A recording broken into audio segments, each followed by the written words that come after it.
તમે આ કડબ ક્યાંથી ઉતારી છે બધી? આ જુસાભાઈ મહમૂદભાઈ 5 તલાવડાના મોમેડિયન ઘાસી છે અને હાલમાં એ ભાવનગર રહે છે. એને મામા રોડવેઝ સાપ છે અને અત્યારે એની ટ્રાવેલર્સ છે. કઈ ટ્રાવેલર્સ છે? મામા ટ્રાવેલર્સ.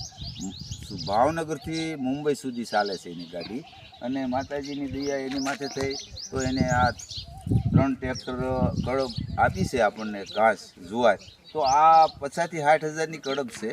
તો એના માટે એને એવડું મોટું દિલ લગાવી અને દાન કર્યું. તો એના માટે આપણે હજારો પ્રણામ કરીએ છીએ. એની માતાને પ્રણામ કરીએ છીએ, એવી અમે પ્રાર્થના કરીએ છીએ. એની પાછળ પાછું એક ટ્રેક્ટર પડ્યું છે. એ સુનિલભાઈ ઘનશ્યામભાઈ મોતેરિયા ગુજરાતી પટેલ છે 5 તલાવડાના અને ત્યાં જ રહેશે. એને એક ટ્રેક્ટર નાખ્યું છે. તો આ બધાને આપણે હજારો પ્રણામ કરીએ છીએ. મારી માતાજીની ગાઉને જે આપે છે તો એને આપણે માં આગળ પ્રાર્થના કરીએ છીએ કે માતાજી એને ઘણું આપજો, માં શક્તિ એને આપજો, સદબુદ્ધિ સારા વિચારો આપજો, એવી હું પ્રાર્થના કરું. જય ગુરુ મહારાજ, જય માતાજી.